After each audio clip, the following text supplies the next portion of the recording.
Hi, I'm Andy Powell. Welcome to the Purpose Project. All topics are fair game.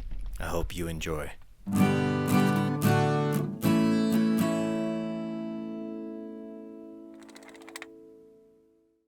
All right, Ken Bennett, welcome.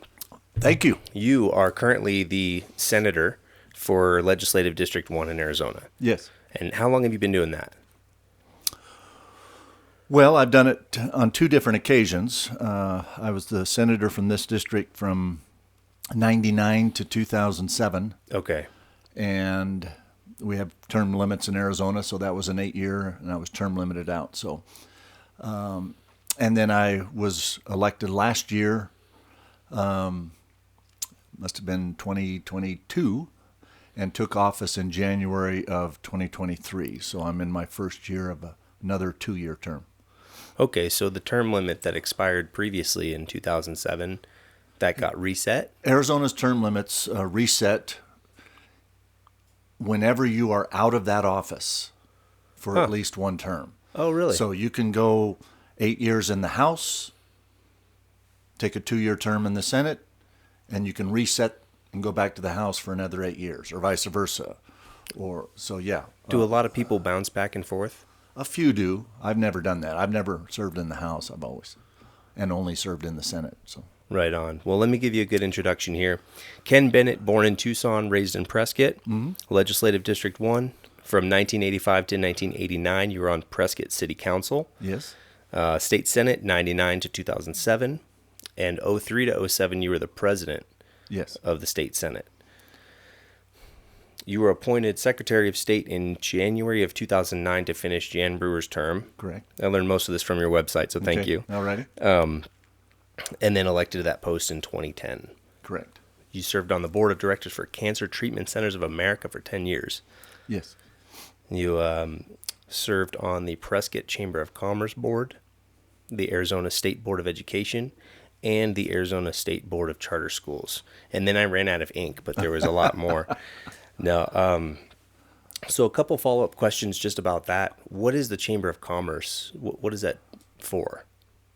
That's most communities have a Chamber of Commerce that promotes economic development and activities within their community. So when I was leaving the Prescott City Council in 1989, I was approached by then the director of the Prescott Chamber of Commerce, Mary Baker. She asked if I would be on the board of directors for the Prescott Chamber, and I was an active businessman here in town, so I did that, and that's what ended up giving me the opportunity to go to the state level, because while I was on the Chamber of Commerce board of directors, at one of our meetings, a flyer came from then Governor Symington's office that he was putting together an education task force and was inviting people from across the state to apply. And I did not know him at all, but I applied and somehow got selected to be one of the 43 or 45 or something people on the task force then. So this would have been 91, maybe.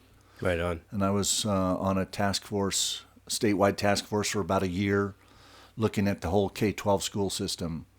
And I must have caught his eye in that year of the task force working, and he was very active at every meeting and very hands-on. And so he approached me near the end of the year and said, "I'd like to consider you for an appointment to the State Board of Education." So I interviewed with a few other people, but he ended up selecting me, and I was his first appointment to the State Board of Education. Okay, so when you're... That's how I kind of jumped to the state level of public service and politics and stuff. Yeah. Okay, so what did you do on that board of education? What's your role in that? In Arizona, the State Board of Education has two primary roles. One is setting up the whole teacher certification system that governs the school districts throughout the state. Okay. And disciplines teachers when they violate their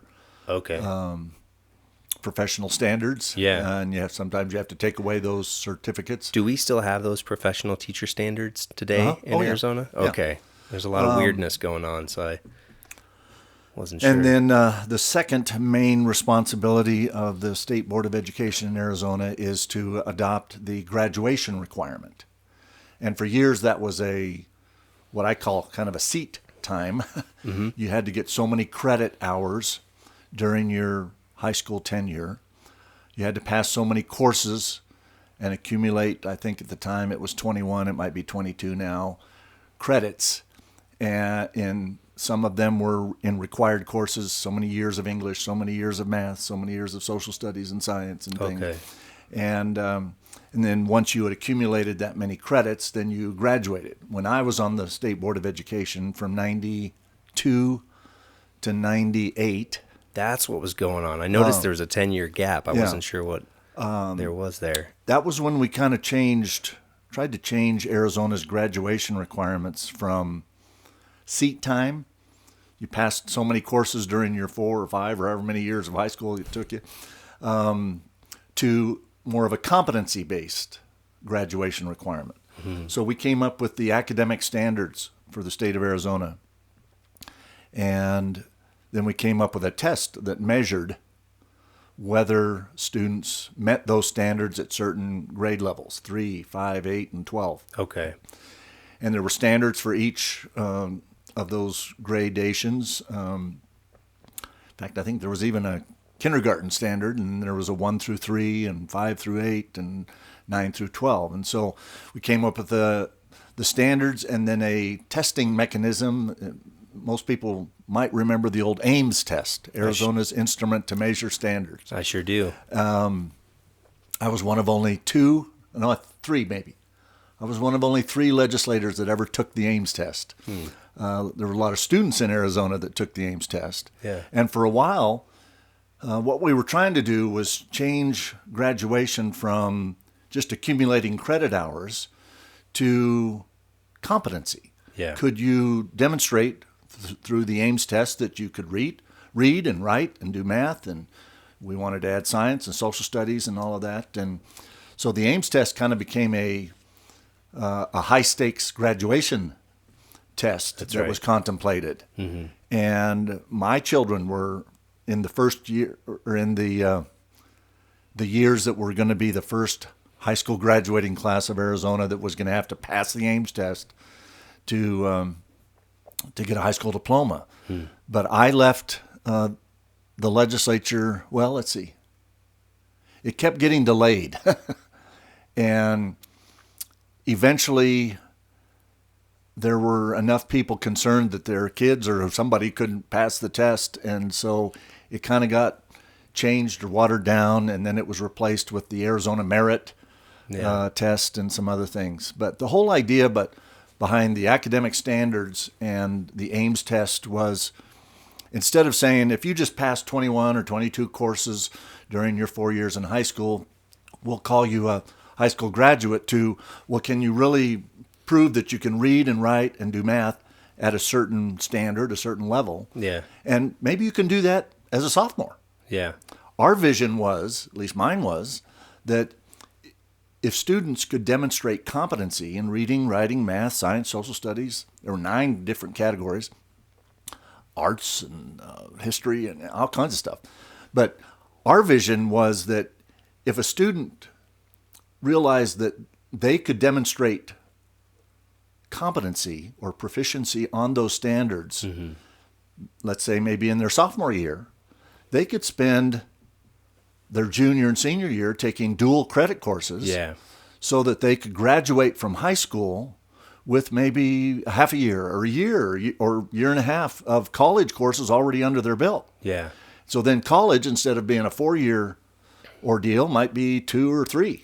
Yeah, I remember taking some dual credit classes when I was in high school. That was the whole idea, is to change from just how long did you have to sit through how many classes during high school to graduate, to if you could demonstrate competency, you could qualify for graduation early. You were welcome to stay your junior, senior year to play sports or be in the chess club or drama or orchestra or whatever you wanted to do. But it was trying to move towards competency. Okay. Well, that's good stuff. As far as being appointed Secretary of State in 2009. What happened with Jan Brewer? Why didn't she finish her term? Wasn't Jan Brewer that didn't finish? Well, Janet Napolitano Okay. was the governor Yeah. who left the governor's office early to accept appointment to President Obama's cabinet.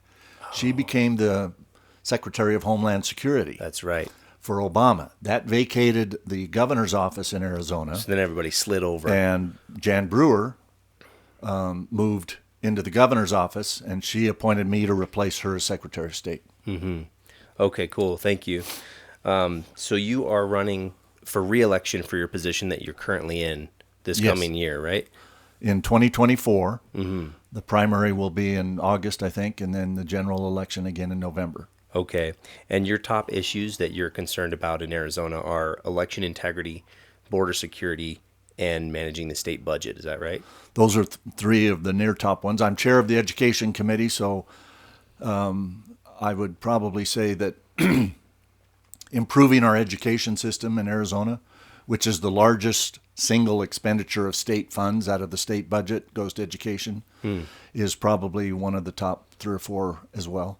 But there's so many important. Water is very critical, but the border is in a mess right now. Yeah. But that's primarily the responsibility of the federal government. The federal government is supposed to protect Right. our international borders, and they're doing a terrible job. So No the state's kidding. having to kind of step in there. What exactly is happening in the state? How are they stepping in to fill that gap that the government, federal Primarily by supporting the sheriffs in those border counties. government? Okay. The state funds a border task force to the tune of $50+ million a year. Governor Hobbs did not want to continue funding a border task force. Yeah. We said we weren't going to stop funding some effort by the state Yeah. to help secure the border. And so the compromise, silly enough, was to change the name of the border task force. So that satisfied her demand to not fund the border task force. But we still had $50+ million in the state budget this year to fund that effort to help the sheriffs, local law enforcement. There's a special unit within the Department of Public Safety, DPS, So is that supporting manpower, equipment, whatever things like whatever that? they need. Okay. So, there's sheriffs like Mark Donnell's down in Cochise County. Great guy. Know him well and have spent several hours, dozens of hours over the last 15 years or so down in Cochise County and on the border. And unfortunately, when the federal government fails to secure the border, Yeah. it falls to the local sheriff and police departments and things like that in those border communities. And they're just being devastated. So ideally, the way that it's supposed to work is the federal government is supposed to be using Border Patrol That's what the as border, an entity to secure the Yeah. border. So when that's not happening, the most appropriate thing for us to do as a state, wouldn't it be to call in the National Guard instead? Well, the governor can send the National Guard down there, but if you try to do something that is rejected by the U.S. president, whoever that is at the time, the president can take the National Guard away in a minute.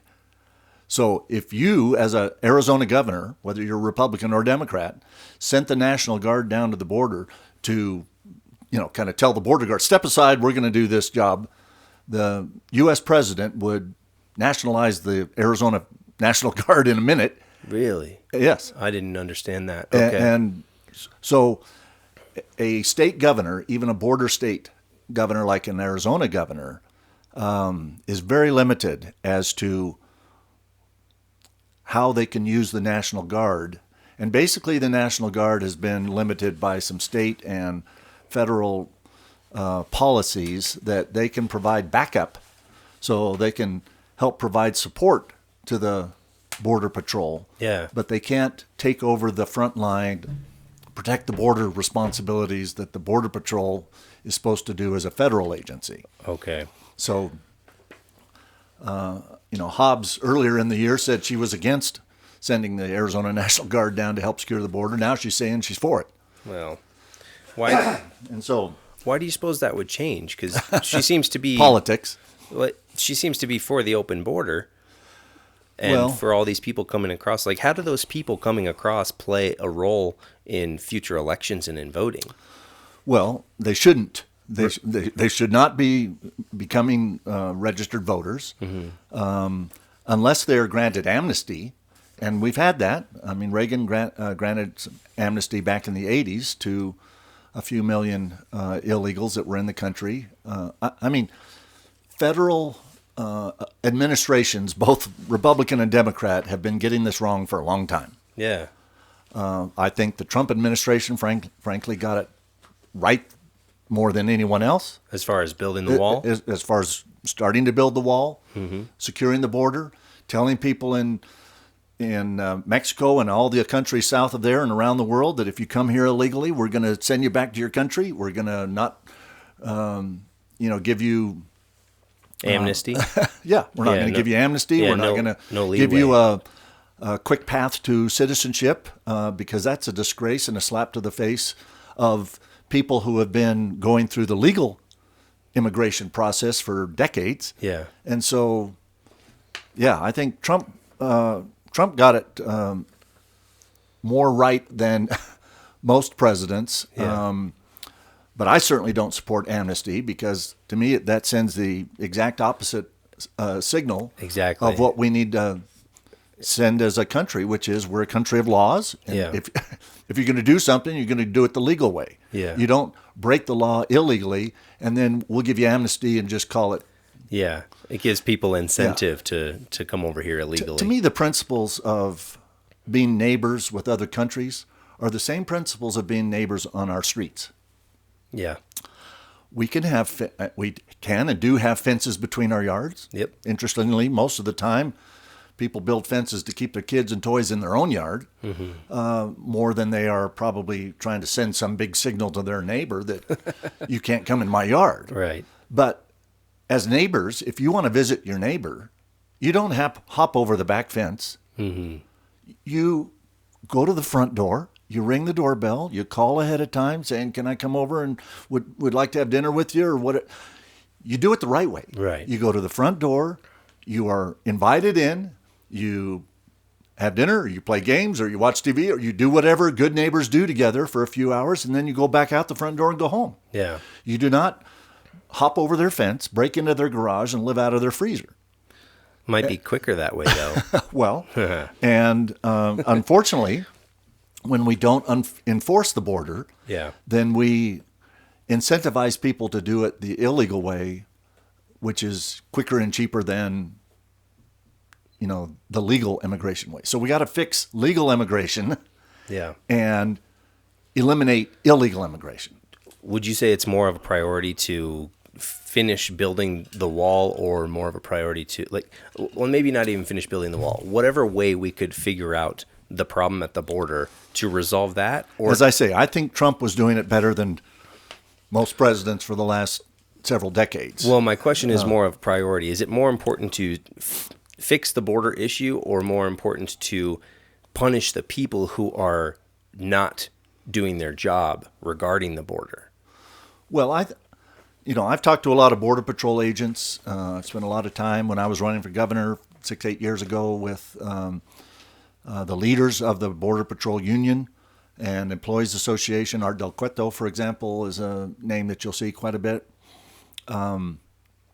Most Border Patrol people are trying to do their job, but their hands are tied by presidents whose administrations are keeping them from doing their jobs. And I think that's exactly what's going on right now. Biden has so botched the management of the border that I think Border Patrol agents are at the end of their wits, and most Americans are as well. Yeah. And now you even have liberal mayors and governors and things from, Chicago and New York and Philadelphia and all these places where, a few years ago they were critical of Trump for being too hard on illegal immigrants. No, we'll be sanctuary cities or states. And now that they're being overrun, they're saying, whoa, we can't do this. Exactly. And so reality it's just hits ya. total hypocrisy that they've been saying things for decades that they're not willing to do now, and we've got to get control of the border. But an Arizona governor could not send the National Guard down and tell the Border Patrol, step aside, we're going to take care of the border now. What about a volunteer group of citizens? That would be even worse. But it couldn't be recalled the way the National Guard would. Because ultimately, just like in the American Revolution, it's us defending our land from people who are trying to take it. Right. But if you tried to do so, even a volunteer group that couldn't be recalled by a U.S. president or whatever, if you went down there and started interfering with how the Border Patrol is, patrolling the border and they're running the ports of entry and all of that, a volunteer force would be arrested and set aside immediately if they were trying to interfere with who's supposed to be running the border. The problem is that the people that are supposed to be running the border are doing a terrible job of it, meaning the administration. Yeah, I think not the agents. The agents themselves, they're doing great. They're trying to do the best they can. Unfortunately, they have to do what their boss tells them. Exactly. Unless, they have a really strong secondary avenue. Because, if I have that job, I think two things. I think, okay, I need my income. I need to support my family. Yeah. And I also have a moral compass strong enough that says I shouldn't be obeying these orders. Well, and just to all those border agents out there, if you got the option. People who work under orders, that we usually think of the military, we think of law enforcement, we think, those are people that are pretty well trained, that the act of deciding on your own that you're not going to follow orders, that's a pretty big step. Yeah. And I don't relish or...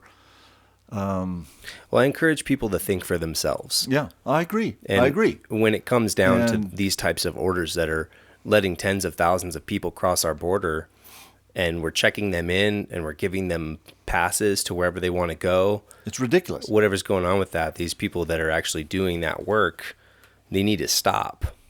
And what? Just let them cross and not... No, I mean... Put them on a bus to Chicago or... Right, not put them on a bus or kick them back or something. Well, at some point, now you're asking people to use force, perhaps at the taking of lives, to say, I'm not going to let you cross this river or cross this line or cross this fence or cross this whatever. Yeah. Well, you want them to start shooting people? what's the boundary though? Because I'm not saying that I want them to start shooting people. No, Yeah. A lot of the people crossing don't deserve to be shot. No one needs to be shot for trying to better themselves, but they need to understand that you better yourself in your own country, and if you want to visit ours, you do so legally, Right? and you go back when you're supposed to, and you register when you're supposed to, and you don't take public benefits, and you don't do all kinds of things that are not intended for visitors. If you think of it in terms of torture or oppression, like how much oppression or torture is one willing to take before they fight back? And by fight back, I mean doing something that's really going to prevent people from crossing rather than incentivizing them. Or, hold on, got to think of it. At what point is the boundary gone too far? I believe it's already gone too far because we see these videos of tens of thousands of people coming across. There is no boundary. It's good, exactly. It's eroding our country from the inside out, socially and economically. Couldn't agree more. So, I guess being one person, there's nothing I can do other than express my opinion and say, hey, this needs to change, and the boundaries or lack of boundary has already been crossed. But if a Border Patrol agent patrolling the border has been told that when somebody illegally crosses, you should incarcerate them. I don't know that arrest is the exact correct word, but you should take them into custody and put them in this building or this warehouse or this whatever, and then people above their pay grade are saying, well, okay, we're going to put those people on buses and send this group to Philly and this group to New York. And if the Border Patrol agent that was instructed to take people into custody and put them in a holding location over here. Yeah. If he says, well, I don't like the fact that they're busing these people to Chicago and New York and Philadelphia, I'm just going to decide on my own that, no, I'm not going to incarcerate them.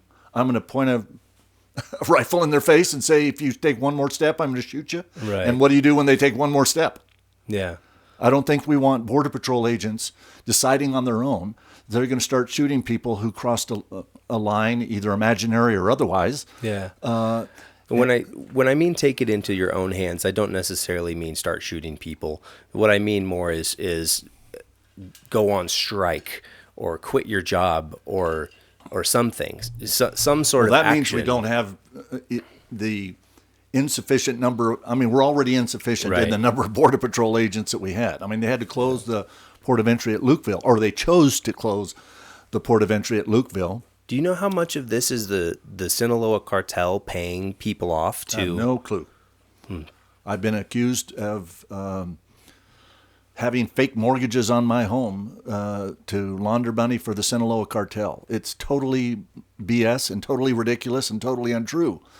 But I've got people in the Republican Party who allege that if you're not doing border security their way, you must be taking money from the cartels.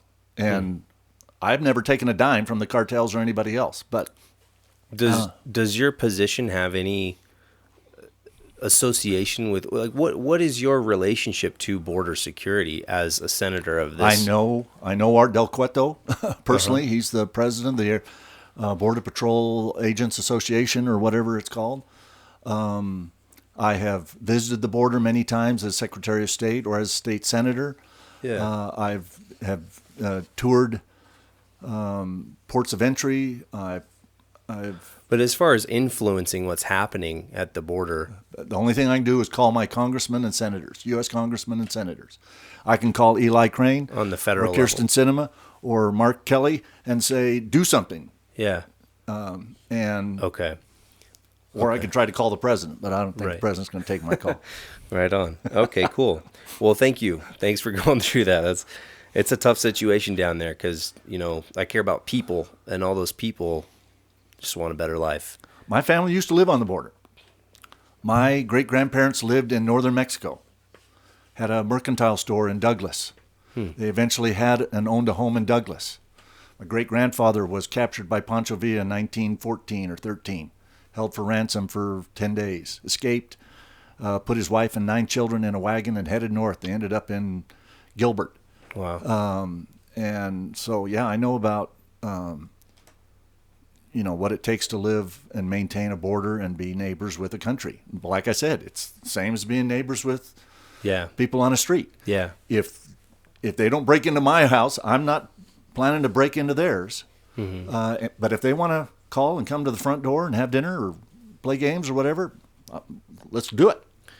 That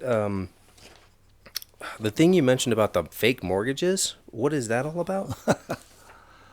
There was a lady that testified in an election commission hearing that a whole list of people were laundering money through fake mortgages or whatever for the Sinaloan cartel. And I was not on the list, but the next day when she was contacted by a reporter from the Arizona Republic, he said, "Are there any people in addition to the list that you passed out in the meeting?" And she said, "Yes, Wendy Rogers and Ken Bennett," which is totally ridiculous because...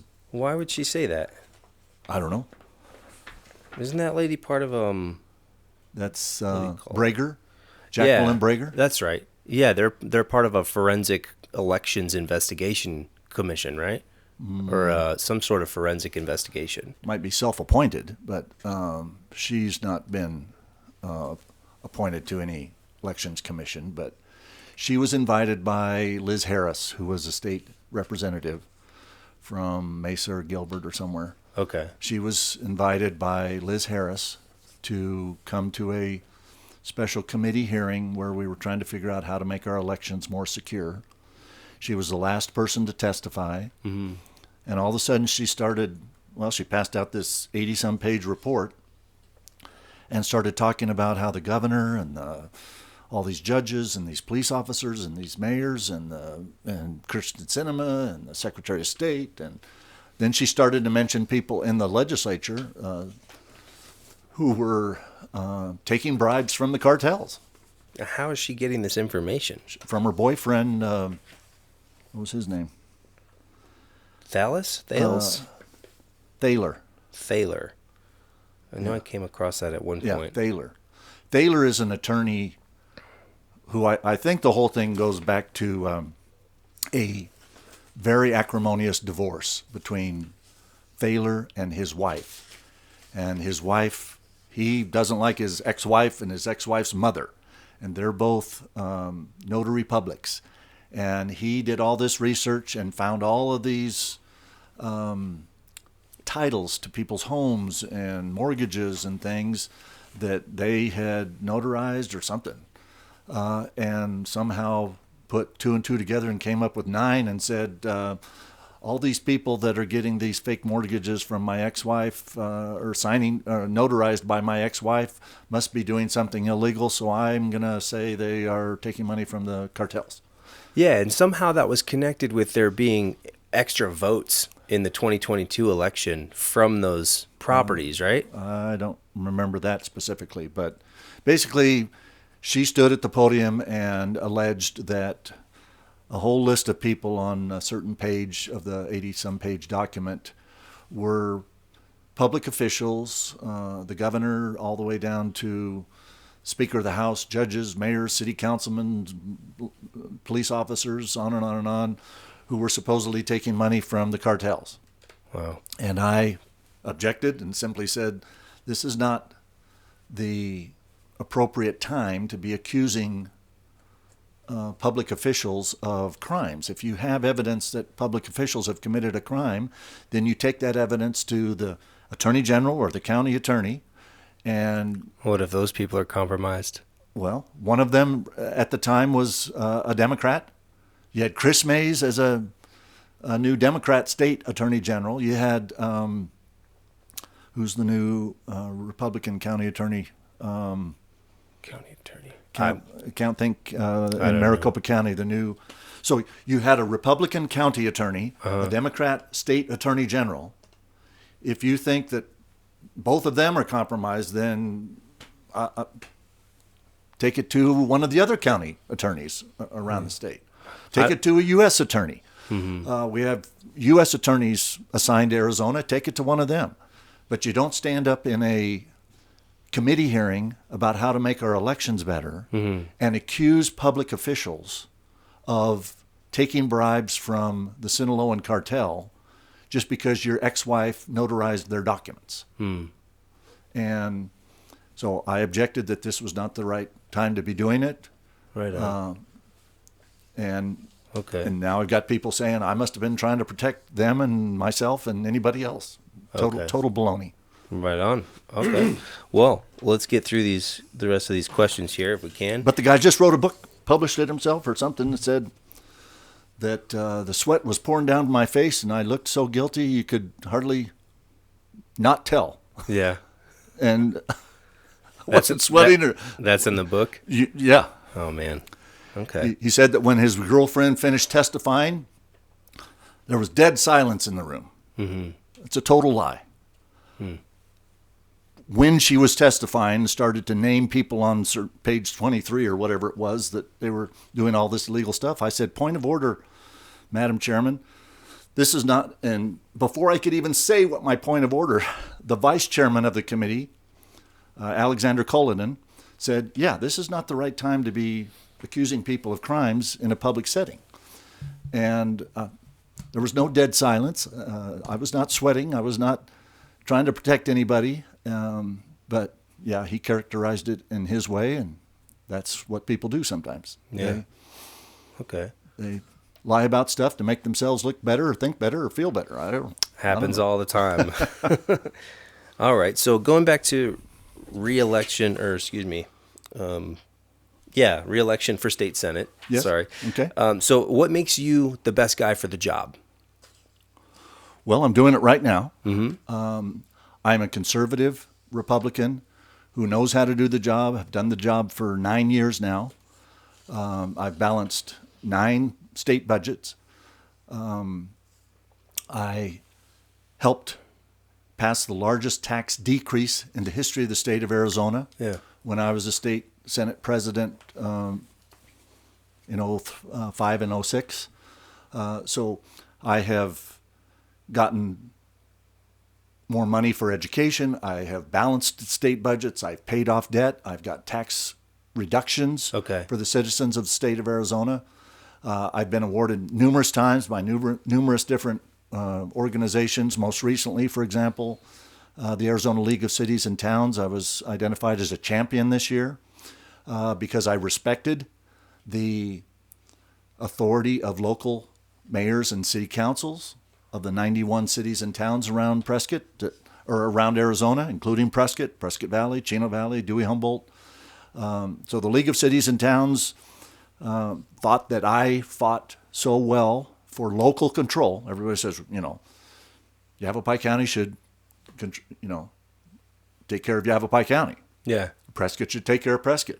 We elect supervisors to the County Board of Supervisors to take care of our county. We elect mayors and council members for our city councils. And we don't like it when 90 legislators, 87 of the 90 of which are not from Yavapai County, tell us how to run our ships here in our local jurisdictions. Okay. So I was recognized with the highest award by the Arizona League of Cities and Towns for being the type of legislator that doesn't try to intrude state mandates and state takeovers of local control. I mean, we don't like it when the federal government either doesn't do their job or forces something on us. Forces something on Arizona. Well, you got to do it the way we want you to do it in Washington, D.C. Right. Bull crap. Yeah, exactly. The states created the federal government. The federal government did not create the states. Right, and that's what blows my mind when you're saying they can recall the National Guard. I'm like, well, definitely shouldn't be like that. So we don't like it when far-off governments, like the federal government, tries to tell Arizona how to run Arizona. Yeah, exactly. So the state legislature of Arizona should not fall into the same trap and tell Prescott how to run Prescott and Chino Valley how to run Chino Valley and me how to run my household. Exactly. Yeah. We're a nation of laws. We are a state of laws. We have laws that should apply to all people under the 14th Amendment. Mm-hmm. We should apply them equally. Everybody should be subject to the laws equally. And the state government should let local cities, and to a degree, now we do have some statewide issues. For example, Second Amendment. Yeah. If the state legislature, as the policy-making body of the state of Arizona, says that the policy for owning and carrying and whatever you do with a firearm is A, B, C, D, and E, then it should be A, B, C, D, and E for the whole state. So how do red flag laws play a part in Arizona? That's an issue where when does the state say, how does the state create a mechanism so that somebody can complain to a law enforcement officer and says, I'm concerned about Andy Powell. He's a little off his rocker, and I know he's got some guns in his house. Somebody should go take his guns away from him. Yeah. Well, there's some situations where maybe there's some people with mental illness or instability or whatever that shouldn't have access to that guns. Concern might actually apply. Right. Right. But you got to set up a mechanism that doesn't. So is it county by county with the red flag laws? Is it in state? Is it that should be a state thing? To me, does it operate at all in Arizona? There have been attempts to do red flag laws, but they have not succeeded so far. Okay. Governor Ducey suggested that maybe it was time to consider some red flag laws, and he was soundly rejected by the Republican-controlled legislature. Hobbs has kind of said the same thing. I think as long as this legislature or any future legislature is controlled by a majority of members who support the Second Amendment, we're going to be very skeptical and very cautious about allowing a red flag law to govern the entire state. Yeah. But It's a slippery slope. Exactly. But we also have to be respectful of coming up with some mechanism so that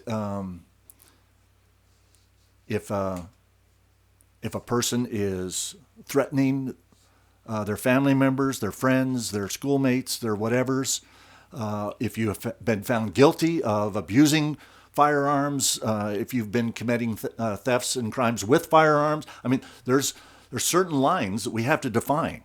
You cross these lines, and you lose your rights to. Well, those kinds of laws are already in place, aren't they? I think so. Like domestic violence, even if it's a misdemeanor of domestic violence, they take away your right to have a gun and to have a firearm in the home.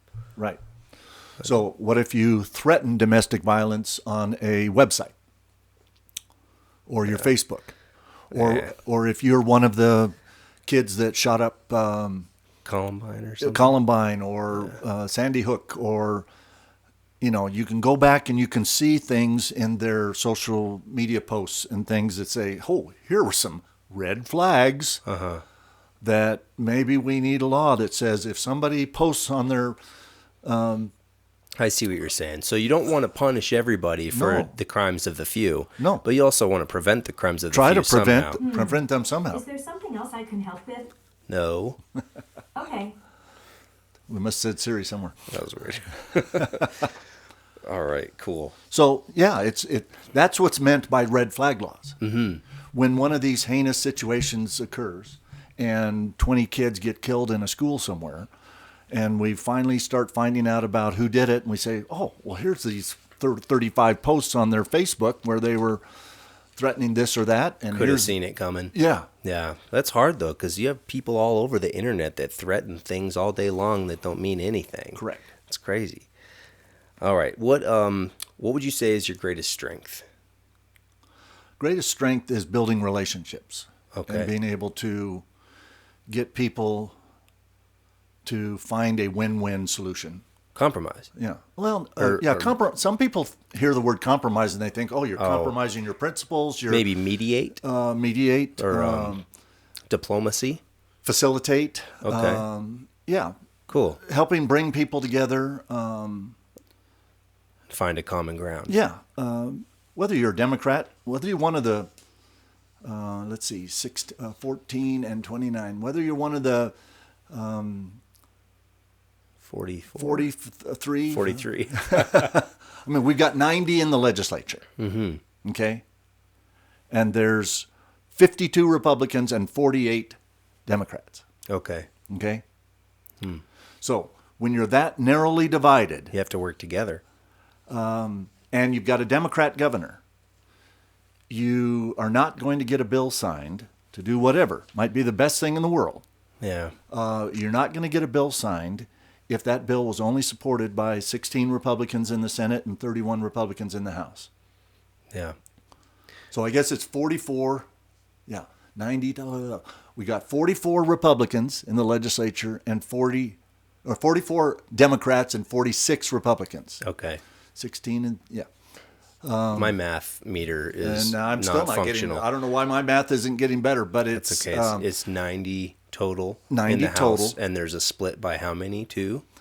There's 16, 14 in the Senate, 16 Republicans, 14 Democrats. Okay.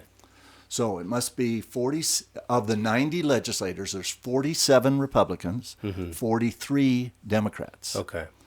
They're 31 and 16. And so you're not going to get a bill signed by a Democrat governor if it was only supported by Republicans in the legislature. You're going to get a veto. That's what we had happen this year. We had a record number of vetoes by Governor Hobbs. Yeah. The previous record was the last time we had a Democrat governor and a Republican legislature. Mm-hmm. That's Janet Napolitano. I was president of the Senate the first 4 years that Janet Napolitano was the governor. And she broke the record for vetoes, and I think she did 50, or almost 50. Well, Katie Hobbs did almost 150. Whoa. That's huge. So she tripled the record. Jeez.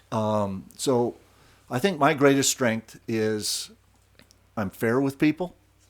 I try to help things come together in a way that use the word compromise, facilitate, mediate. Mediate. We've got to find a win-win. Yeah. At the end of the day, it's for all the people. It's not for Republican or Democrat. It's for everybody. Right. We spend, of the $23 billion a year that we spend as a state legislature every year, about, over half of that goes to the K-12 school system. Yeah. Republicans and Democrats want our K-12 school system to be as good as it can be. We spend tens of millions of dollars a year running elections.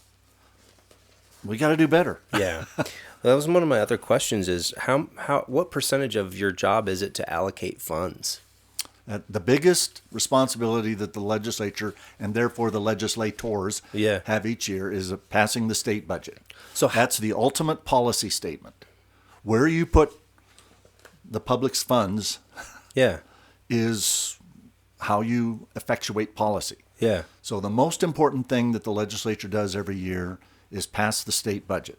The second most important thing, and only other responsibility basically, is to change or hopefully improve the laws or adopt new ones that we need that are better than the ones we had before.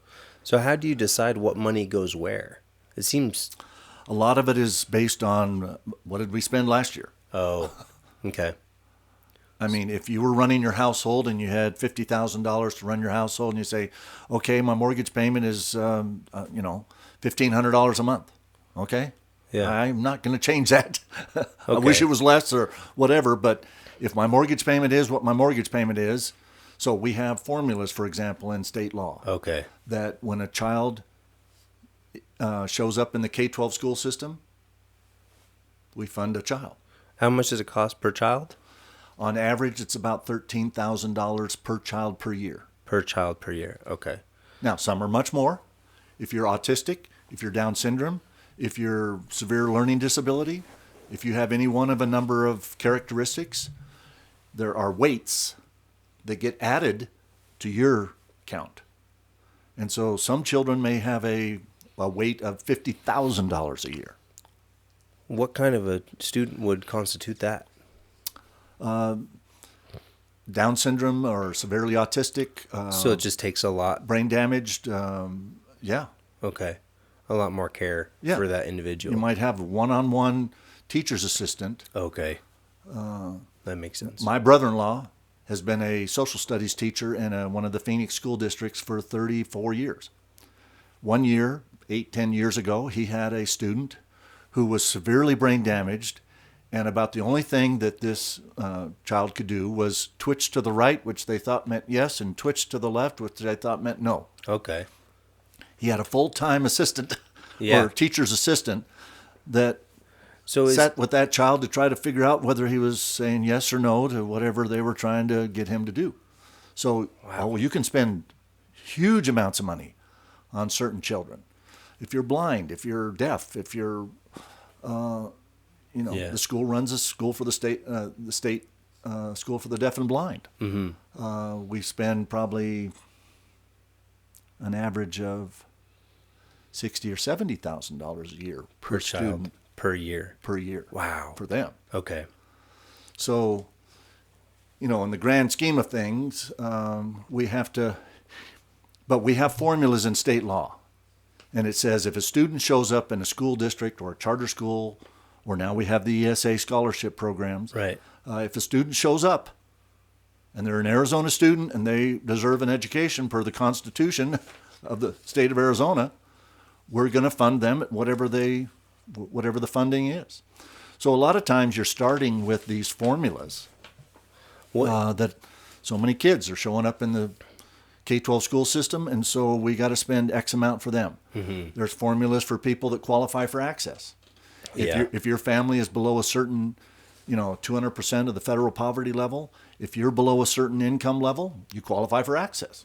Are we spending more on education than we were like 5 or 10 years ago as taxpayers? Oh, yes. Are the results better than they were 5 or 10 years ago? Not really. Do you know why? That's my number one goal this year as the chair of the Education Committee in the Senate. I think the proficiency for English for kids right now is like 40%. Yes. Which is crazy, and 22% for math, which is extremely low. I've heard that. I thought it was in the mid 30s. Depends on what grade level and things like that. But yeah, we cannot keep. 20 years ago, if you added up the state, local, the property tax that goes to K-12 schools, Yeah. and the federal money that comes in for schools, if you added up the state, local, and federal money that went to the K-12 school system about 20 years ago, we were spending $7.5 billion a year on about 1 million kids. And our proficiency was about 40%. It's 20 years later. We're spending $16.5 billion, up from 7.5, so more than double. We've gone from 7.5 billion to 16.5 billion. The student count's gone from 1 million to 1.1 million, not much change. Yeah. Proficiency is still 40%. So where's all that money going? Those are the questions that I'm going to ask and answer in a way that we need to get more of it to teachers. We need to get more of it in the classroom. We need to reduce red tape and bureaucracy. I've had a committee that I've been working on with people from around the state for the last several months. That's what you do when one legislative session ends, usually in May or June. It ended in July this year. Between that time and when the next legislature starts in January, it's called the interim, and you try to work on issues that you want to fix in the next session. So I've had a group of people from around the state coming up with ideas on how do we reduce the burdens on schools and school districts so that more money can go to student academic performance, and we can get our proficiency from 40 to above 40. above 40. Yeah. But how long have you been in education? Well, I was chair of the education committee this year. Just this year? This year. Okay, and then the other thing was an appointment to the Board of Supervisors. State Board of Education. Okay. And is that a part of the funding for schools? A little bit. They're involved in that? But that's more with the teachers and stuff. Again, as I said earlier, the State Board of Education used to be 9 people. Now it's 11, I think. Okay. They don't get paid for being on the state board. They get reimbursed for going down to meetings if they have to travel and things like that. But again, their responsibility is the teacher certification system and the graduation requirements. Do we know proficiency numbers of homeschooled kids? No. If somebody... I assume the parents do, but we don't have hopefully. We don't... Homeschooled parents and the homeschooled industry is very reluctant to be mandated to do anything that brings them underneath the control of government. Yeah, it's just like the state to federal relationship. Yeah. So so then if I homeschool my kid, do I get to be exempt from paying the taxes that go to the $14,000 per student per year? No, you do not. Why not? Well, and that's part of what gave rise to this universal ESA system. What does that do? That universal ESAs basically says that you can get an amount of money each year for a child, and as the parent of that child, you can direct where the money goes, even if that choice is homeschooling or private schooling or parochial schooling. Like a check? Like they're going to send me money and this is what... They actually put it in an account, and then if you enroll your child in ABC Christian School in Paradise Valley or Prescott or wherever, they send the money to that school? Yes. Oh, okay. So is that only for... Or if you decide my child is dyslexic and needs a special tutor for reading, and so you contract with Susie Smith somewhere who's a reading specialist, and she says, for $500 a month, I will work with your child so many hours a day or hours a week or days a week or whatever it is. Susie Smith can get on a list at the State Department of Education as a reading tutor, and if Mr. and Mrs. Powell say our daughter is going to use the services from that tutor and send this part of our money to her. So it will be, okay. That's really cool. That sounds like a good program. But it's a great program. But you also have people who supposedly bought a baby grand piano or some piano for their kid because they want their kid to be a concert pianist someday. So people taking advantage of it. Yeah. Yeah. So it's always, I think most people that are, I mean, we have 3 big blocks of students in Arizona that are being educated. Yeah. We've got 850,000 kids that attend the 227 school districts around Arizona. Mm-hmm. We have 230,000 children who attend the 559 charter schools. Mm-hmm. And then we have 70,000 students on this new ESA scholarship program. Okay. Pretty big difference. And so I support school choice. I support parents having the right to say, if I don't think my kid's going to get a good education at XYZ school district, I can send them to ABC charter school. Yeah. Or I can homeschool and get some of these funds to pay for the things that I think I need. Okay. Well, let me get back through these questions real quick. I don't want to burn up all our time. Going to other candidates, as far as like people you're running against, and then for federal. They're running against me. I'm not running against them. Oh, doesn't work both ways. Well, I'm in the office, and there are a couple of guys. I see what you're saying. There's a couple of people that have announced they're going to run against me this year. Who do you think would make a better senator, Mark Lamb or Kerry Lake? Because they're both running for that position. I endorsed Mark Lamb. I think highly of both of them, but I endorsed Mark Lamb when he got into the race, and I'm sticking with that. Oh, right on. Yeah. Okay, cool. And how do you think Eli Crane's doing, being a new guy and all? I think he's doing very well. Okay. I was a little concerned when he was one of the 7 or 8 that kicked out the speaker, and then they couldn't come up with a new speaker for several weeks, but now they have one, and he's hopefully, or it seems to me, doing a better job and got unanimous support from the 217 or 18 Republicans in the U.S. House. So I think Eli's doing a pretty good job. Cool. He's actually listening to the people he's representing, which is awesome. Yeah. Don't find that very often around the country. So I think one of the guys running against you is Mark Fincham, right? Yes. And he was in the state legislature? He was in the House a few years ago from Tucson, where he lived, but and he moved up here. He's renting a place up here and now running against me. Why do you suppose that is? Because some people don't think I'm conservative enough. Okay. And then there's another guy that came from California, Mr. Zipperman. Yeah. I think he and I were in the primary last year. I won that, but barely, by less than 300 votes. He spent $1/3 million of his own money. I spent $70,000, I think, and he almost won the primary. But he's running again, yes. But he's lived here for 4 or 5 years, and he talks about how bad California became. So now I guess he wants to come here and tell us how to run Arizona. But, yeah, I saw the video on your website that said he's bringing bad ideas over here. What kind of bad ideas is he trying to put in here? Well, he has suggested that if the people of Arizona vote that this person gets the electoral votes from Arizona, he suggested that the legislature could set the election results aside and they would decide who the Arizona's electoral votes would be awarded to.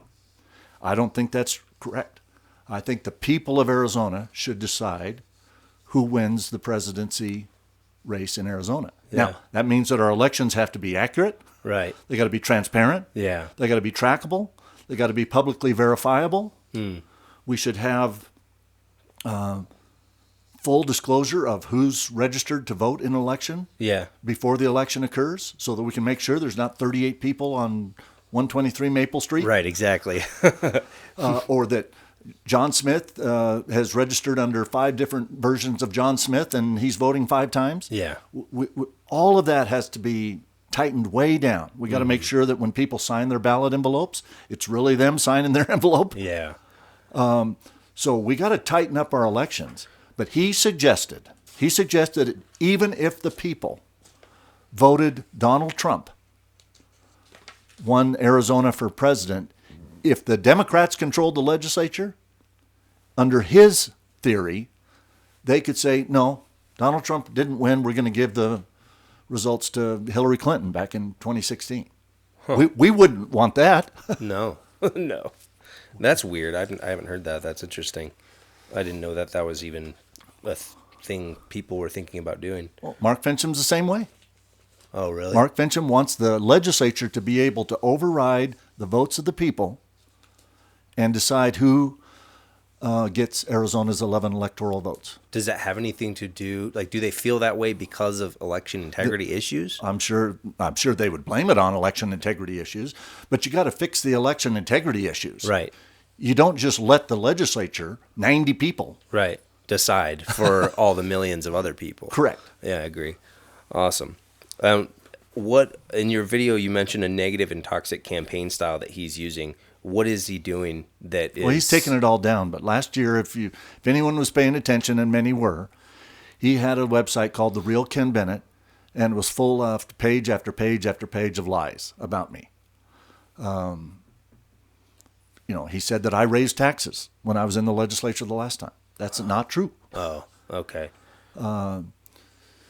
He said that I've had 5 violations of by the Clean Elections Commission. That's not true. Okay. So he said a lot of things that were not true.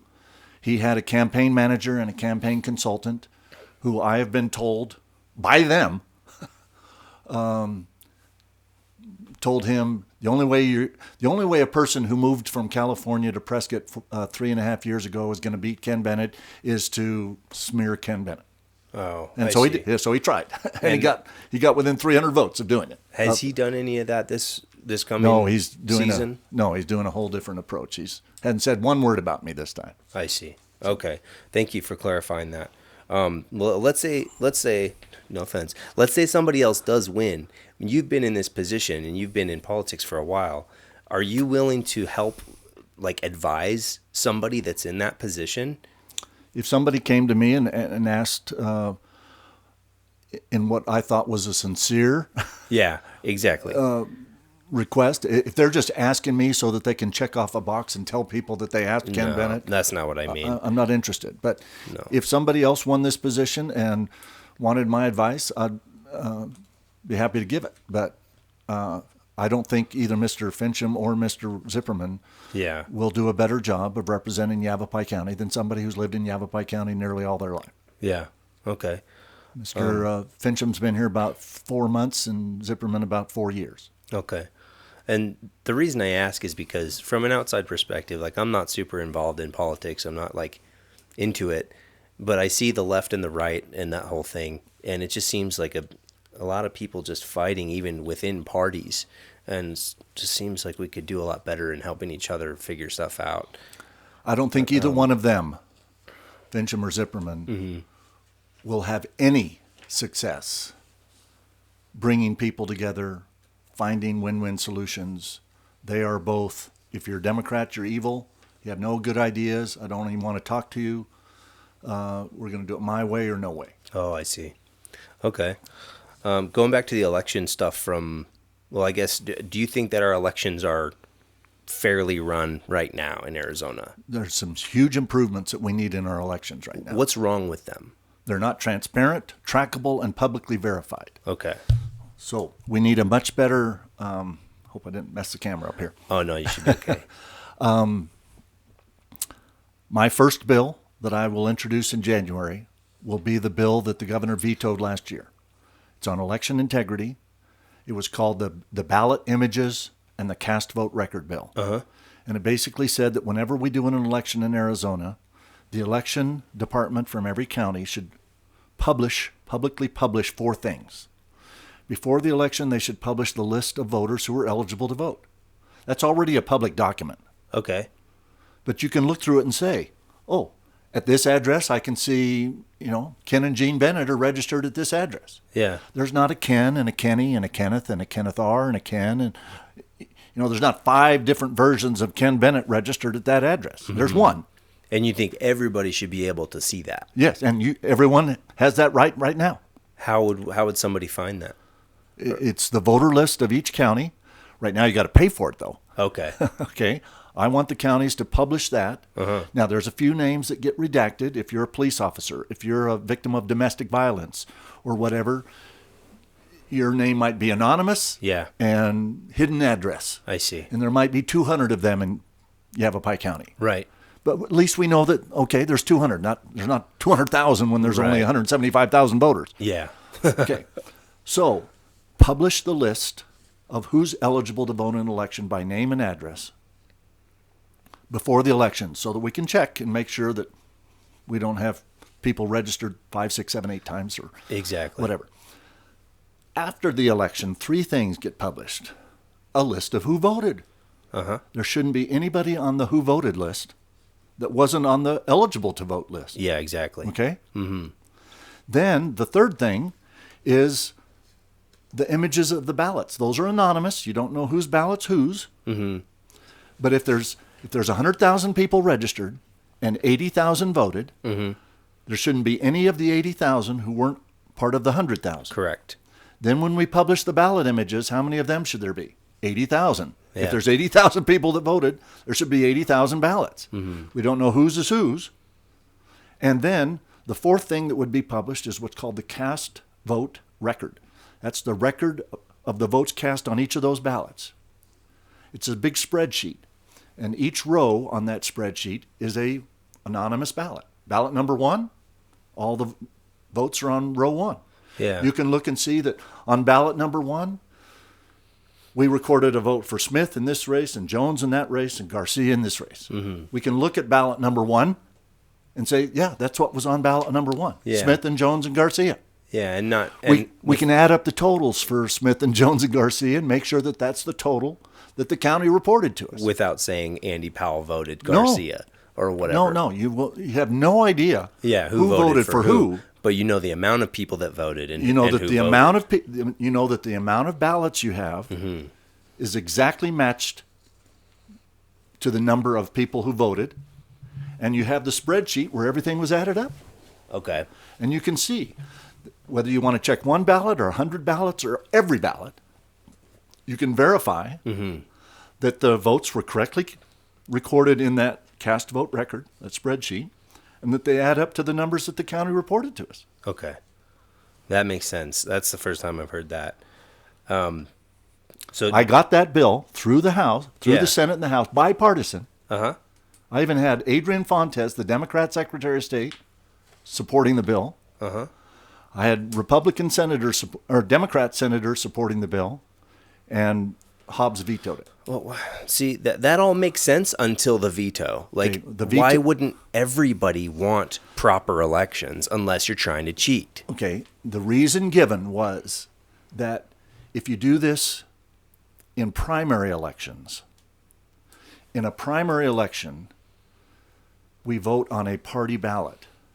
And in some small counties where they have small precincts, if there's just one, let's say, libertarian voter in the Maple precinct, if you find the libertarian ballot, you now know whose know it is? you now know that was John Smith, the one libertarian in the Maple precinct. That's the justification for the veto? Yes. So That's ridiculous. So I will take primary elections out of the bill and just put it to general elections, because that's when we really elect people. Yeah. And on a general election, we're all voting on the same ballot. Yeah. Man, So primaries are weird anyway. It's like Well, I have to be registered in some order states to do don't. this. Some states do caucuses, and the whole decision is made by the people that show up at the caucus. Okay. Other didn't states, know that. other states do primaries like we do in Arizona. Yeah. So the governor said that the excuse for her veto was that in primaries it might disclose how Yeah. people voted in. Well, that's BS, I think. I think the overall good of the bill would outweigh those concerns, or we could have come up with a workaround so that if any county in Arizona had a situation where there was only one voter of one party, they could just, black out that ballot and say, yes, we counted a ballot for the Libertarian Party in North Prescott, but we're not going to tell you how that, what the votes were on that ballot, because we all know that the only Libertarian in North Prescott is John Smith or whoever. Right. Okay. So, do you think Katie Hobbs was justly elected? yes. Okay. Now, I think we need to show more public verification of that. Yeah. If all the counties, Kerry Lake says there were 9,000 provisional ballots that should have been counted that weren't. Well, put them out there. Require that the counties publish all the ballots. Yeah. Here's 9,000 provisional ballots. We didn't count them because these 8,000 people weren't registered to vote. Okay. Huh. So we have to accept the fact that if, again, back to my 4 lists. What is a provisional ballot? In Arizona, if you show up at a polling location on election day and you want to vote, you get to vote. Uh-huh.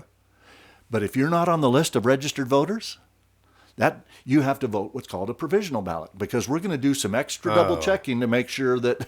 Okay, so it's just unregistered voters. Could ballots. be unregistered voters. It could be voters that moved and already voted in that part of the county and wanted to vote again over here. Oh, so they have to go through like a screening process. Yes. So provisional ballots. I see. Are ballots that there was some question. The county already had record of you voting. Mm-hmm. We got a ballot from you by the mail. We're not going to let you vote again at the polling location on election day. Yeah.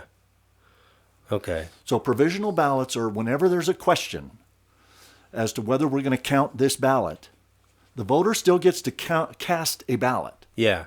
But it's called a provisional ballot, goes in a special envelope, and it has to be reviewed very specifically. Yeah. To make sure that they haven't already voted or that they were registered and eligible to vote in the first place, and on and on and on. Okay. That makes sense. Thank you. Now, during your time as Secretary of State, you oversaw elections, mm-hmm. and what was your role in identifying and prosecuting voter fraud? How do you do that? Well, we did it in a number of ways. One of the ways we did it was I enrolled Arizona along with 17 other states in a cross-state matching system. It eventually grew to 35 states that did it voluntarily. And after an election occurred, we would send in our election data, including the list of who we said voted in our elections. Mm-hmm. And then other states would check to see if somebody was voting in 2 states at the same time. We found about 25 people in Arizona that voted in a U.S. presidential election in Arizona when they had already voted in that election in another state. It seems to be a pretty small amount. It is.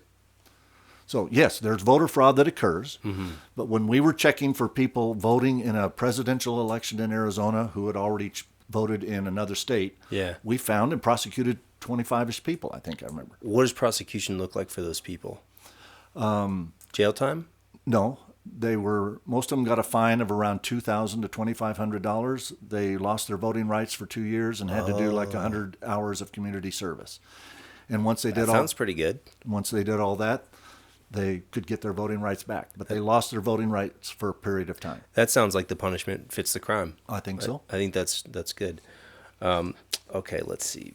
We also checked the number of ballots that were counted in some counties from the same address. Right. We found 465 ballots from one address in Maricopa County. Well, this is the last election? No, this was 10 years ago when I was Secretary of State. Oh, okay. We said, what's going on? Yeah. What was the story behind that? How did they do that? It was a retirement home. We went and checked it out. So it was actually that many people. There were 600 people that lived at that retirement home. 457 voted, and so we said, okay, adds up. We can live with that. If it had been 123 Maple Street, which was a 3-bedroom house, we would have said, no, we ain't going to accept 475 or 459 ballots from 123 Maple Street. Yeah. But when we went and checked out the address, we found, all those people living in that one Yeah. facility, basically. Okay, cool. All right, let's see what we got here. So when you allege, I don't want to leave elections here, Andy, without saying this. Alleging fraud and proving fraud are two different things. Yeah. Totally. And so it hurts to lose a close election, I'm sure. Katie Hobbs won her election by 17,000 votes. That's not very much out of 4 million voters in Arizona, or 3.4, however many voted. Yeah. But 20 years ago, Janet Napolitano beat Matt Salmon, Republican congressman at the time, by 10,000 votes. Okay. Abe Hamaday lost to Chris Mays, 280 votes. Okay. These margins are that thin sometimes. Yeah. All right. And so just because you lose an election doesn't mean that you lost by fraud. Yeah. But we need more verification of our elections. Yeah. We need more auditing. We need people to understand that after the ballots go through the machines in each one of the 15 counties, the counties have to hand count between 2 and 4% of those ballots. Maybe that needs to be 6 or 8%. I don't know. Did you get a chance to catch any of the Cary Lake lawsuits? I watched them, but they didn't have any evidence. They kept alleging that something must have been amiss. Even the 19-inch image on the different size paper? The county, Maricopa County, screwed up, and they didn't set a bunch of the... When they tested the machines the night before, everything was working right. Yeah. When they turned them off and turned them back on, a lot of the machines went back to their factory setting or some previous setting. Right. And instead of printing 20-inch ballots that could be read by the machine in that voting location, Yeah. they printed 19-inch ballots and the machines couldn't read them. So it could have given a different result without it being labeled as fraud. No, so those 19-inch ballots all got counted down at the central count by Maricopa County. But we never got a comprehensive report Right. like I described to you earlier. Yeah. In Maricopa County, we had 2 million registered voters. Yeah. We say that 1.8 million of them voted. Yeah. Here's the 1.8 million ballot images. Cary Lake, look at them. Cary Lake couldn't get a judge to even let her look at them. We shouldn't have to go ask a judge to be able to verify election. I agree. The ballots should be public and anonymous, and the spreadsheet that all the votes were added up should be public and available. We shouldn't have to sue the Right. government Yeah. to verify our elections. Yeah. I agree with that. But in almost, in well over a year now, Ms. Lake has not produced any evidence that there's provable fraud Yeah. that explains her loss.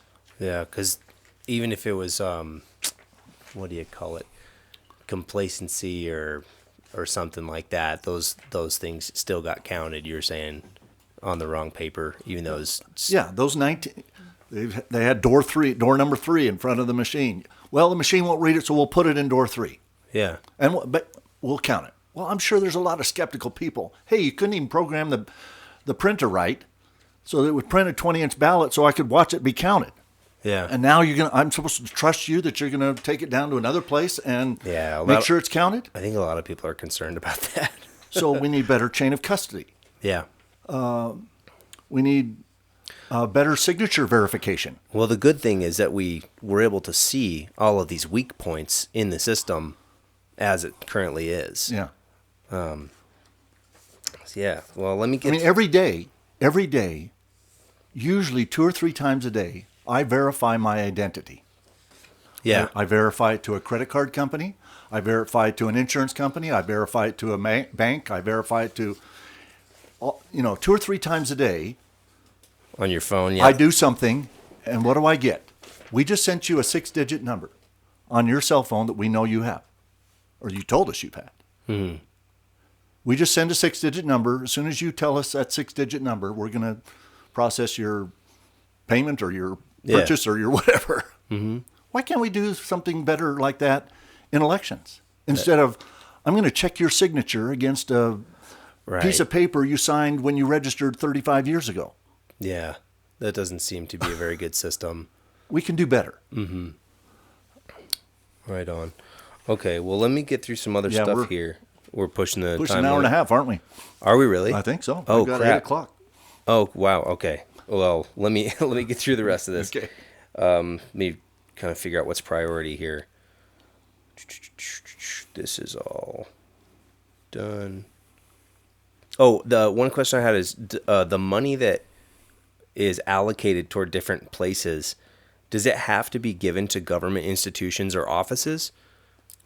You can allocate it for purposes, some of which are performed by the private sector.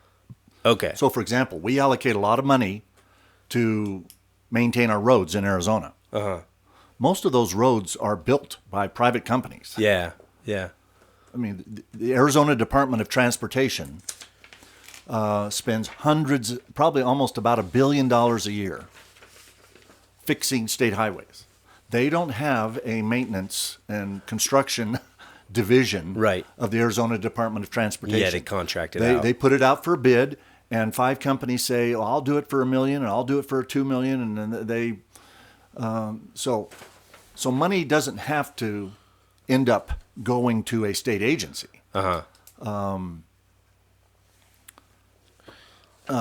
If a person qualifies for access, Yeah. and they and the access laws say, okay, they're entitled to dental Yeah. work every year, they go to their local dentist, and that dentist gets paid by access. Yeah. Right. Access doesn't Have employ dentists. 10,000 dentists Right. to compete with the private dentists. Okay. That makes So sense. a lot of money ends up going to private individuals or private companies. It doesn't all end up going to government agencies. Okay, cool. Thank you. Are illegal immigrants able to get into schools? Yes. So part of our tax money is There's educating. a federal law that says Arizona cannot, an Arizona school or the Department of Education cannot even ask the immigration status of a student when they show up at school. Oh, well, that seems that- like bullshit. It is? Yes. Wow. Okay. So all our tax dollars are paying for a lot more people now and in the coming months and years. That's great to know. It pays for illegals in our prison system. Okay. One of the greatest examples of the hypocrisy. Yeah. My first 4 years as Senate President, Janet Napolitano was the governor. Okay? She complained up one side and down the other about the hundreds of millions of dollars a year that Arizona was having to pay for illegals that the federal government had let into Arizona illegally, and Arizona was having to pay to incarcerate them in our prisons. Yeah. And she kept sending letters to the federal government, say, pay for these people, pay for these people. And the federal government kept saying, the Secretary of Homeland Security kept sending her letters back, no, we're not paying. All of a sudden, she left to be on Obama's cabinet. What was she? She was the Secretary of Homeland Security. Mm-hmm. The Republican state treasurer at the Did time, the same thing. Dean Martin, good friend of mine, sent her the same letter the next year. Okay, will you pay for these people that you've been saying the federal government? Nope. Wow. Why? 'Cause- Why not? Why wouldn't you? Is it the person's character that it boils down to? Could be. Jeez, man. Could be that the president, Obama says, well, I'm not going to, if I pay Arizona for all the illegal prisoners that they have, 49 other states are going to want us to pay, and I don't want to have to pay for that. Yeah. I want my money to go for Obamacare. Right. And one thought that I've had over the years actually is, wouldn't it make sense to have a ballot-like system for our taxes? Like, let's say I pay $100 per week in taxes from my job. Can't I fill out a thing once a year saying I want this percentage to go to that, this percentage to go to this? Would that work? No. Why? That's called a democracy. God. And we're not a democracy. We're a republic. Okay. The founders of this country looked at all of the different forms of government. And they looked at some pure democracies. And they realized that most people are too busy in their lives to say, I am going to, every year when we decide what the Arizona state budget looks like, 4 million people are going to send in a list saying, I want some of this much of my tax money to go here and this. They said, a pure democracy does not work. Mm-hmm. What does work best is a democratic republic. Okay, yeah. Where the people elect representatives. Yeah. Some of them are at the federal level, are U.S. senators and congressmen. Some are at the state level, are state senators and representatives. Some are at the local level, county supervisors or city council members or mayors or whatever. The people are going to elect representatives at these different levels of government. And it's going to be their full-time job. Their full-time job figure out where to go. Okay. We're not going to expect every one of the 4 million registered voters in Arizona at any given time to try to do the job of 90 people in the legislature. And so if you believe in the Constitution, and I do, we have a democratic republic. We don't have a pure democracy. Okay. That makes sense. Yeah. Yeah, I don't think because most people are too busy making ends meet and getting to their job. And yeah, there'd probably be too much money put over here and too little put over there. Well, that kind of makes sense. Yeah. All right. Thank you. All right. Well, now the part that I hate, and then we'll the part you hate. The part I hate is okay. It's always uncomfortable. Like I look stuff up and I find rumors and stuff. So I want to clarify a couple things because people say things, people say whatever. I already told you one of them. That one. Miss Brager said I've got 4 fake mortgages in Yavapai County, and I'm laundering money for the cartels. Yeah.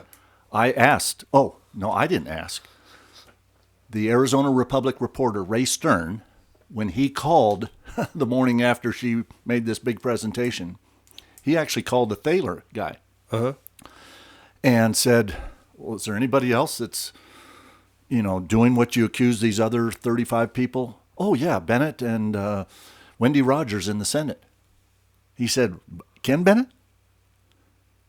What documents do you possibly have that says he's laundering money for the cartels? Oh, these 4 deeds in Yavapai County. Well, would you send them to me? And he did. They were the deed to the house that my wife and I bought in 1984, a couple years after we were married. We lived in that house for 20 years and sold it and bought a second house. Mm-hmm. The second document that he said proved I was laundering money for the cartels was the second deed, or the deed to the second house that we're still living in. The third document was when we got a home equity credit line on the home that we live in for $80,000. Yeah. The balance is zero. But we have it there in case an emergency came up. And then the fourth document is last year we did some retirement planning and we put our home into a family trust. So the document to my first house that I lived in for 22 years, the document to the house that we live in now, a document for a home equity credit line, and the document when we put the house into a family trust, he says prove that I am laundering money from the Sinaloa cartels. Okay. It's total bull.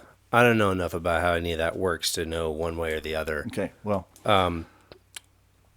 So I noticed you have a lot of endorsements on your website. Very impressive. Okay. Karen Fan is the first one, but it says that under her name, it says that she can't endorse you. She couldn't last year because she was president of the Senate, and she was, her and the then Speaker of the House, Rusty Bowers, were in charge of a Republican Victory Fund, they called it. And they they raised money to help support Republicans being elected. Since they were responsible for that Republican Victory Fund, they couldn't endorse me in a Republican primary. Okay, that makes sense. This coming year, that different story. That disclaimer will be taken off of Karen's name, and if she allows me to use her endorsement this year, she's no longer the president of the Senate. She's no longer running that Republican Victory Fund, and so it'll be just a regular plain old endorsement. Okay. Is she paying for signatures? No. Okay. Let's see. Well, remember, her and me and many others last year were supporting a candidate running for the Senate named Anne Marie Ward. And Anne Marie had collected her signatures. Her name was going to be on the ballot. And 4 or 5 days before it was time to turn in the signatures, her husband came down with a brain tumor. And so Ann withdrew from the race. Anne Marie withdrew from the race, and Karen called me and said, "Oh, Ken, all of us that were supporting Anne Marie, we want to support somebody other than the others that were in the race." And so they asked if I would run, and I did. Karen did say, "I'll help raise money so that we can get the signatures in 5 days." I had to get about 1,000 signatures in 5 days. So yes, she helped raise money from supporters who we used some of their money to pay people to go down on the courthouse square and collect signatures and stuff like that. So we collected 1,800 signatures in 5 days. And that's a lot. So yeah, she helped me get the signatures in 5 days. Yeah. Okay, but she's not like funding the campaign or whatever. No. Okay. Right on. So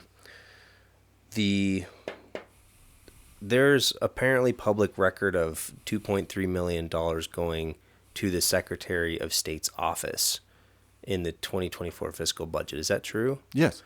What is that for? To have better elections. So Secretary Fontes contacted me during this budget year, and he said he was the new Secretary of State. He was taking over for Katie Hobbs. My guess is that Katie Hobbs's budget was not funded as readily by Republican Governor Doug Ducey and the Republican legislature. For the last 4 years, when Katie Hobbs was the Secretary of State, not very many of her funding requests were agreed to by the Republican-controlled legislature. Okay. And so Adrian, the new Secretary of State, said, "Ken, we've got part-time and brand new people doing very important jobs in the Secretary of State's office that need to be done by well-trained, full-time professional staff." And I agree with him, because I know from the 6 years that I ran the Secretary of State's office that you don't get a good election by having part-time people do something right away first time they've ever done it. For sure. So if you want good elections, you get what you pay for. Yeah. And so when we were doing the budget last year, the governor and the Republican leadership, the president of the Senate, the Speaker of the House, they agreed to a kind of a novel way of doing the budget. Yeah. The state had a big pot of one-time money left over from COVID and all kinds of other things that have happened over the last couple of years, $2.5 billion. Oh, wow. So they divided that by each legislator got so much. And so each senator got $30 million and each representative got 20. Just to spend in their district? To spend or wherever they wanted. Not in their district? It could be both. Of my $30 million, I got $6.3 million for a bridge that the city of Clarkdale needs real bad. You probably heard about Quang Nguyen and Selena Bliss. They used some of theirs to get some money for the Prescott Rodeo. We got some money for some roads, Highway 69 and 89, and the state park, and buying the Glassford Hill land. And so, we heard from city councils and county board of supervisors and all kinds of people in our district. We need money for this and this and this and this. So it went all over the place. Went all over the place. Different stuff. Yeah. Okay. But of my $30 million, the Secretary of State said he needed $2.5 million to do a better job running our elections. And I believe we need to do a better job running our elections. And I want well-paid, well-trained people running our elections so that we can demand of them accuracy, timeliness, and verifiability. And you think Adrian Fontes is capable and willing to do that? Yes. Even though he was the recorder for Maricopa County previously, right? Yes, he ran an election in Maricopa County where he lost. And he was, if he was corrupt, as far as trying to manipulate election results, he would have made sure that he won his own county recorder race. So I'm implying that he's untrustworthy, and my basis for that is because he was a lawyer for the Fast and the Furious stuff, where he was. I don't support those efforts of his. I'm sure if he was a lawyer and a client came to him and said, we want to defend what we did, That's what lawyers do. Sometimes they defend the guilty, and sometimes they defend the innocent. Yeah. And I don't know how lawyers do that. That's probably one of the reasons why I'm not a lawyer. Right. Because the first question I would ask somebody who came to me and said, I want you to defend me, and I said, well, are you guilty? Right. And if they said yes, I said, I'm no interest in Right. defending you. Some lawyers people do have- that. Some people have a moral compass. Well, and some, but we have a structure in our government where we have public defenders. And the Constitution says that everybody has the right to an attorney and the right to a free and fair trial, and on and on and on, and a speedy trial and all kinds of things. So I don't agree with everything that Adrian Fontes has done in whatever he's done in his life. But he was a Marine and he served our country. And once he became the Secretary of State, I went to him and I described the idea that I was telling you about earlier, the bill about the four things. He says, I agree, Ken. Okay. So anybody who's going to agree to have transparent, trackable, and publicly verifiable elections, I'm Yeah. going to work with them. Okay. I don't care if they're Democrat, Republican, Independent, or Green. Okay. Right on. Well, cool. Thank you. I appreciate that. So That's great. I guess I have a bias against the whole cartel, fentanyl, border, yeah. Hobbs. It all seems like it's tied together. So that's what I'm trying to parse out, really. Okay. I think that's all I got. Now, just a last kind of a conclusion question is what do you believe happens when you die?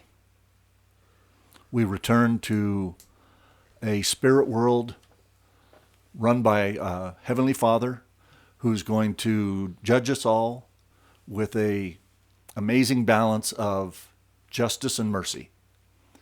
And through his Son, Jesus Christ, who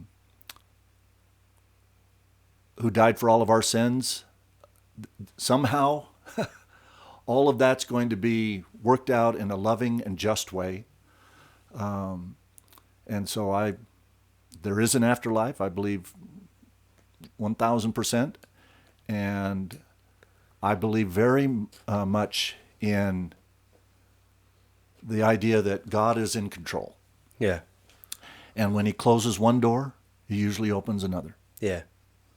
I was born with the umbilical cord wrapped around my neck. Yeah. My head was totally black. Oh, wow. The nurse came into my mom after they whisked me out of the room. Your son is most definitely brain damaged, but don't worry about it. There's wonderful schools that you can take him to. And Seems a little preemptive. Jeez. But that's what they did 64 years ago, apparently. Yeah. Or that's what this nurse thought was the best thing to tell a lone, recently delivered mother.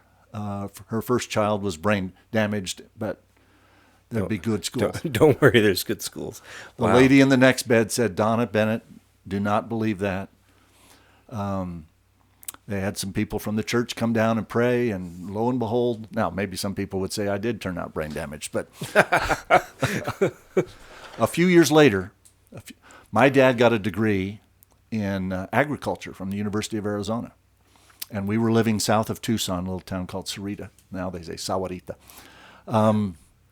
And he was the assistant manager of a cotton farm.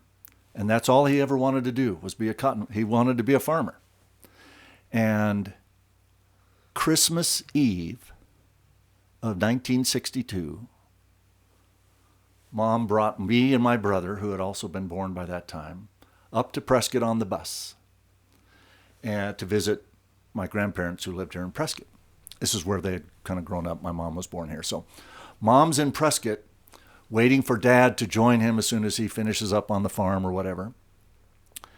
And while he's coming up on the bus, Christmas Eve, she gets a telegram from the owner of the farm that the farm owner's son wants the job that my dad has, and so he's been terminated. So on Christmas Eve, my mom goes down to the bus station with two little boys, one in each arm, and a telegram from their employer saying that you're fired. And that's how she greets my dad on Christmas Eve, 1962.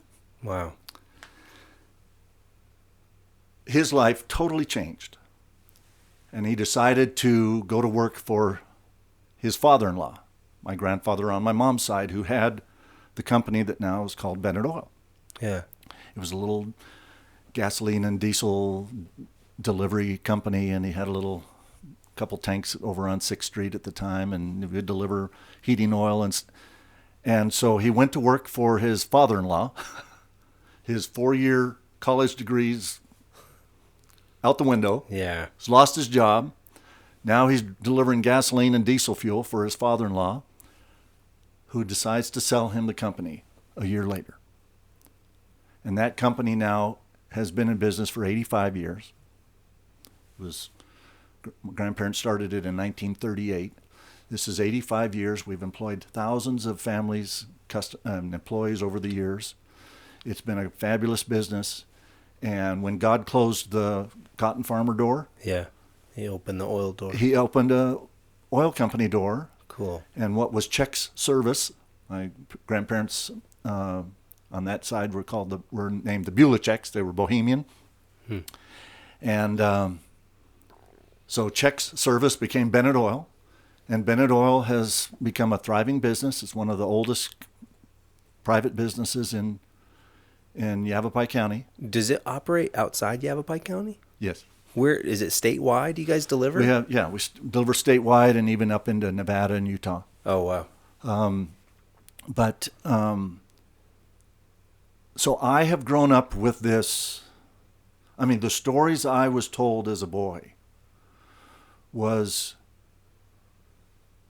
medical professionals said you would be brain damaged. And we prayed and fasted, and you weren't. God closes a door on us being cotton farmers like we thought we were supposed to be or wanted to be. Yeah.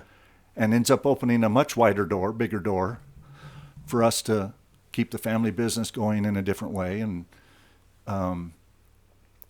And so I believe very strongly that there is a loving Heavenly Father who's in charge. Yeah. And because we have been given free will, freedom to run our lives the way we run it, and some of us hurt each other and kill each other and abuse each other, and I mean, there's a lot of crap that goes on in the world. Yeah. And how God watches all of that, and how He breaks His heart. Yeah. But we will all go back knowing that our oldest brother, Jesus, paid for all of those sins. And because of that, God will make it all. Now, I think some people are going to get a better reward than others will get. Yeah. So I'm not this, you're either going to heaven or hell. Mm-hmm. I think there's grades of mercy and reward for the good. And the very baddest of the bad, yes, there will be a hell. I'm not sure what it'll look like, or if it'll be the fire and brimstone literally, or whatever. Right. But most of Heavenly Father's children, which we all are, will be given some glorious part of something we can't even comprehend. Yeah. How magnificent it will be. Man, I'm glad I asked. That's a great answer. Very cool. Well, Ken, thank you so much for being a part of this and sharing your time with me and all the folks that are going to see this and listen to it. And I wish you the best in your re-election pursuit. Okay. And thank you for spending your time and setting this up. Thank you so much. All right. I care about the people and the future of this country. I agree. Well, that was an interesting interview. Ken Bennett has been accused extensively of a lot of different things regarding fraud, money laundering for the Sinaloa cartel, election issues, and plenty more. So tune in next week. We're going to talk to John Harris Thaler, the man who wrote the book, Report to the Governor, which encompasses all fraud in Arizona, how the elections are rigged, and how Ken Bennett allegedly is tied to these issues.